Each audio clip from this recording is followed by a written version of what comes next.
गन्ना उद्योग सहकारिता तथा अल्पसंख्यक कल्याण विभाग पर चल रहे वाद विवाद में आपने मुझे जो बोलने का अवसर दिया, इसके लिए मैं आपके आसन के प्रति आभार प्रकट करता हूँ। कहाँ आवाज नहीं आ रहा भाई? क्यों?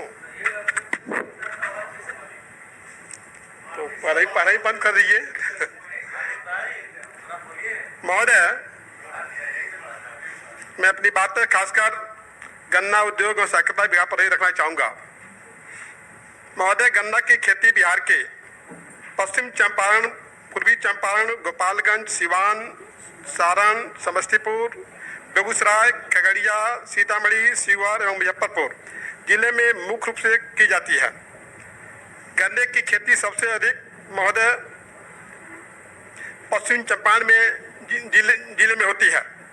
महोदय, गन्ना एक नगदी फसल है जिसमें किसानों को आर्थिक लाभ होता है। महोदय, गन्ना उद्योग विभाग के माननीय मंत्री महोदय ने वित्तीय वर्ष 2021-22 के बजट के भाषण में गन्ना उद्योग को प्रोत्साहित करने हेतु प्रोत्साहन पैकेज एवं उसमें सुधार, बंद चीनी मिलों का पुनरुद्धार, गन्ना सर्वेक्षण नीति 2020, एक आपूर्ति हेतु सट्टा नीति की घोषणा, क्षेत्रीय विकास परिषद के कमीशन की दर में संशोधन, ई क्रय कर में छूट इत्यादि की चर्चा की गई है। तो महोदय, 2021-22 में गन्ना उद्योग विभाग द्वारा योजना मद में 100 करोड़ एवं गैर योजना मद में 17 करोड़ 6 लाख 10 हजार, यानी कि कुल मिलाकर महोदय 1 करोड़ 17 करोड़ 6 लाख 10 हजार रुपये का बजट में उपबंध किया गया। महोदय, गन्ना उद्योग विभाग का जो प्रतिवेदन बताता है कि बिहार में जो है 1904 से लेकर और 40 के बीच जो है 33 शुगर मिलें बिहार में थी, और उस समय देश का जो चीनी का जो खपत था उस समय 40% चीनी यहाँ बिहार में उत्पादित होता था महोदय। लेकिन आज स्थिति महोदय है कि 3 से 4% पर ही चीनी का उत्पादन सीमित करा गया महोदय। तो महोदय, इसका कारण क्या है? इसका कारण है कि जो 33 मिलों के बदले अब मात्र 28 चीनी मिल थी, उसके बाद उसमें भी महोदय करीब 15 निगम की चीनी मिलें जो बंद हैं, 3 भारत सरकार की चीनी मिलें बंद हैं और 10 निजी क्षेत्र की चीनी मिलें हैं। आज महोदय वर्तमान में 10 चीनी मिल ही कार्यरत है यहाँ पर बिहार के अंदर महोदय। तो महोदय, 15 चीनी में जो बिहार राज्य निगम की पटना के अधीन और 3 चीनी मिल भारत सरकार के उपक्रम की जो थी जो बंद है। तो महोदय, बिहार चीनी निगम की बंद पड़ी चीनी मिलों के पुनर्जीवन हेतु महोदय संपन्न निविदा प्रक्रियाओं के माध्यम से महोदय हम लोग जो है पहले हम भी सदन में इस चीनी मिलों को बंद जो थी जिसको चलाने के लिए हमने आवाज उठाया था। उस समय सरकार ने जवाब दिया था कि SBI कैप्स की टीम बनाई गई थी जिसे सर्वेक्षण भी कराया गया था और उसमें हुआ था कि जो चलने योग्य होगी उसे चलाया जाएगा और जो नहीं चलने योग्य होगा उसको जो है उस जमीन को दूसरे की लीज पर देकर चलाने का प्रयास, दूसरा उद्योग लाने का प्रयास किया जाएगा। लेकिन महोदय, मैं देखता हूं कि हमारी सरकार यहाँ जो अभी बिहार सरकार जो है और सरकार के जो लोग हैं अपने पीठ को थपथपाते हैं और कहते हैं कि हमसे ज़्यादा कोई काम नहीं किया। तो महोदय, मैं देखता हूं कि जो 15 चीनी मिलें निगम की जो थी और 3 चीनी मिल भारत सरकार के जो देखते हमारे यहाँ जो भारत सरकार का निगम उपक्रम का चीनी मिल चनपटिया है जो आज विगत कई वर्षों से बंद है। उसी तरह महोदय इधर जो है मधुबनी में लोहट और जो है सकरी वो भी मिले बंद है महोदय, और इधर जो अभी रीगा चीनी मिल को जो चल रहा था उसको बंद कर दिया गया। तो महोदय, हम माननीय मंत्री से भी जानना चाहेंगे कि किन कारणों से रीगा जो चल रहा था उसको क्यों बंद कर दिया गया, उसके क्या कारण है बंद होने का। और महोदय, मैं यह भी जानना चाहूँगा कि जो इतना आप 15 वर्षों से हुकूमत में हैं, आप सत्ता पक्ष के लोग तो कहते हैं पिछला गिनाते हैं, लेकिन आपसे हम यह जानना चाहते हैं कि आपने नई औद्योगिक नीति भी बनाया, लेकिन उसके तहत कितने निवेशक आए, जो निवेशक आए और आपके आवेदन भी दिए और फिर उसका जो है देखे हैं जैसा प्रतिवेदन में हमने देखा है कि उनका जो सिक्योरिटी जो उसको जब्त किया गया और उसे कर दिया गया है। तो क्यों भाग जाते हैं? आते हैं जब अपनी प्रोत्साहन नीति इतनी अच्छी है तो क्यों भाग जाते हैं, क्यों भाग गए? इस पर भी सरकार को स्पष्ट करनी चाहिए महोदय।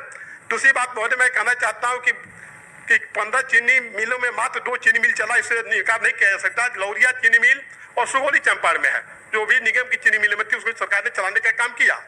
और उतना ही नहीं, उसमें जो है इथेनॉल और विद्युत उत्पादन के संबंधी भी चीनी मिलों में जोड़ा गया है, इसे इनकार नहीं किया जा सकता है।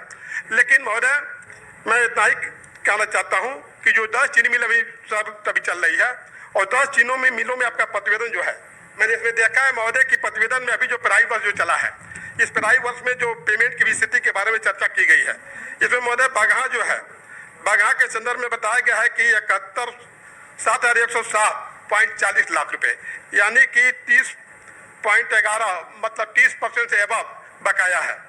इस हरिनगर के जिम्मे भी महोदय 94.49 दिखा रहा है कि भुगतान है, लेकिन इसमें महोदय 1,692.69 करोड़ महोदय लाख रुपए बकाया है महोदय। नकड़ियागंज के जिम्मे भी महोदय बकाया है, मझवलिया के जिम्मे भी महोदय उचित तरह बकाया है, सासा मूसा के भी जिम्मे महोदय बकाया है, गोपालगंज के भी जिम्मे बकाया है। लौरिया चीनी मिल महोदय जो है, जो SPCL बायोफ्यूल का जो है वहाँ चल रहा है, उसके जिम्मे महोदय करीब 69.66% अभी इस विगत वर्ष का जो बकाया है। ये सब तो कुल महोदय 200 चीनी मिल का बकाया 42,698.5 इतना लाख रुपए बाकी है महोदय। तो महोदय प्रतिवर्ष किसानों का बकाया लगता है। एक तो महोदय मैं कहना चाहूंगा कि रेट के निर्धारण के बारे में मैं कहना चाहूंगा। जब पेराई वर्ष महोदय जो शुरू होता है तो यही बगल पड़ोसी हमारा राज्य उत्तर प्रदेश है, वहाँ चीनी मिल के पेराई होने शुरुआत के पहले ही गन्ना मूल्य का निर्धारण कर दिया जाता है। और यहाँ बिहार में बिहार सरकार मूल्य का निर्धारण तब करती है जब आधा पेराई वर्ष बीत जाता है, और जिसके चलते जो राशि जो है जो लागू किया है इसी साल जो है 5 पर बढ़ाया गया है, और 5 पर बढ़ाया गया तो जो भुगतान हो गया उन किसानों का वह पैसा वैसे ही फैक्ट्री में बाकी रह जाता है और उसे मिल नहीं पाता है। उस पैसे को जो मजबूत लोग हैं जो बहुत उन्हीं को मिल पाता है। तो मैं कहना चाहूंगा कि समय से इसका निर्धारण होना चाहिए, रेट का निर्धारण होना चाहिए। और बराबर 10 से 15 रुपये क्विंटल उत्तर प्रदेश से ऐसे रहता है, नीचे यहाँ रहता है। ऐसा क्यों, जबकि रिकवरी ऐसा तो नहीं है कि उत्तर प्रदेश में सदस्य राजेश राम जी समय का भी थोड़ा और समय लेंगे थोड़ा सा। तो रिकवरी ऐसा नहीं कुछ वहाँ अधिक रिकवरी और यहाँ कम है, यहाँ की रिकवरी और वहाँ के कोई ऐसा अंतर नहीं है। इसलिए मैं कहना चाहूँगा महोदय कि इसका मूल्य निर्धारण इसमें हो, जैसे कि मैंने प्रतिवेदन में पढ़ा कि अब उसमें कहा गया है कि यहाँ सरकार को निर्णय लेने का अधिकार नहीं है। यहाँ विषम के बारे में चर्चा की गई है कि बिहार शुगर मिल एसोसिएशन जो है वह तय करता है, और एक CWSC की भी चर्चा की गई है प्रतिवेदन में कि हम लोग जो है उसको जो है राष्ट्रपति महोदय के यहाँ जो हम लोग ने संशोधन के लिए अनुमोदन के लिए भेजा है। इसमें क्या है इस पर भी हम चाहेंगे, माननीय मंत्री बताना चाहेंगे। और महोदय मैं कहना चाहता हूँ कि जो है जो पेराई वर्ष होता है, आपके प्रतिवेदन में बताया गया है कि एक जिला पदाधिकारी के नेतृत्व में घटौली को रोकने के लिए एक पदाधिकारियों की टीम बनाई गई है।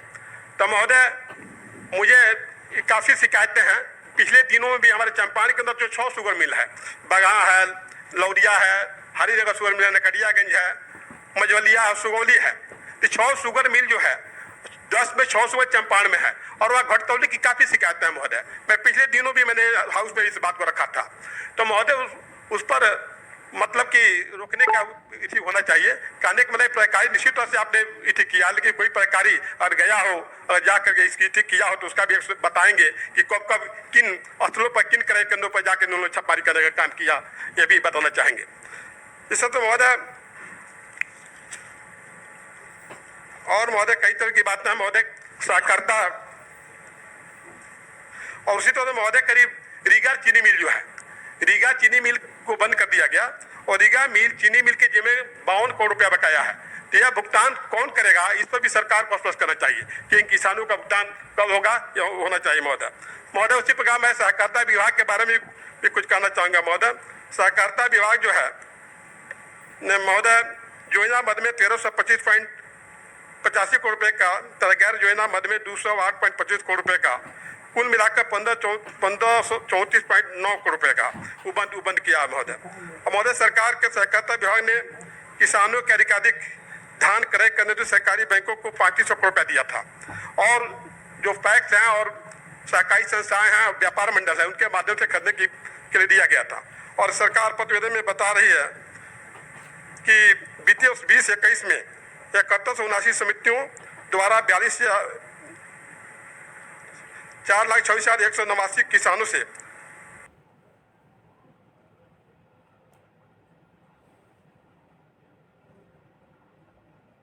की खरीद की गई महोदय, जैसा कि बताया गया प्रतिवेदन महोदय।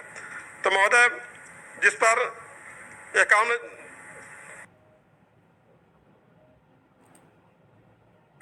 करोड़ रुपए किसानों का भुगतान किए जाने की बात बताई गई महोदय। लेकिन महोदय मैं इस बारे में कहना चाहूंगा महोदय, सहकारिता मंत्री जी का ध्यान दिलाना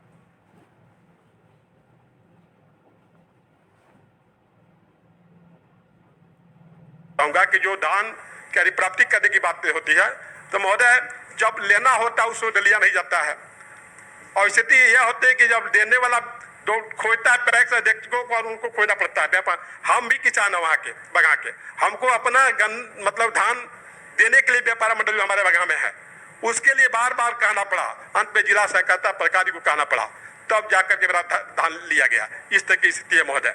और उतना ही नहीं महोदय, इसमें भी बहुत हेराफेरी है, इसमें भी एक बहुत बड़ी गड़बड़ियाँ होती है। धान क्रय करने भंडारण की सत्यापन भी होना चाहिए महोदय, भंडार में जो रखने के जो गोदाम जो बनाए गए हैं इसका भी सत्यापन होना चाहिए। नहीं तो ये सारे जो पैक्स के लोग हैं या व्यापार मंडल के लोग हैं, ऐसी नहीं कि धान खरीदी जाती है, लेकिन जिन मात्रा में खरीदी जाएगी उतना नहीं, कुछ कागजों पर ही उसको एक कर लिया जाता है, कुछ अपने चिन्हित लोगों के नाम पर रजिस्टर करा करके और उन्हीं के नाम पर पेपर में ही भंडारण कर लिया जाता है। और राइस मिल को जो प्रोसेसिंग के लिए चावल बनाने जो दिया जाता है उससे भी मिली भगत होती है, कागज में ही वह जाता है और कागज में ही वो बाहर से, क्योंकि उनको तो कूटना नहीं पड़ता है और वो बाहर से ही चावल खरीद करके और वो सप्लाई करते हैं सीआई को जाता है। इस तरह के भी कदाचार होते हैं महोदय, मैं चाहूंगा इस पर भी रोक लगनी चाहिए। इन्हीं बातों के साथ मैं विराम देता हूँ।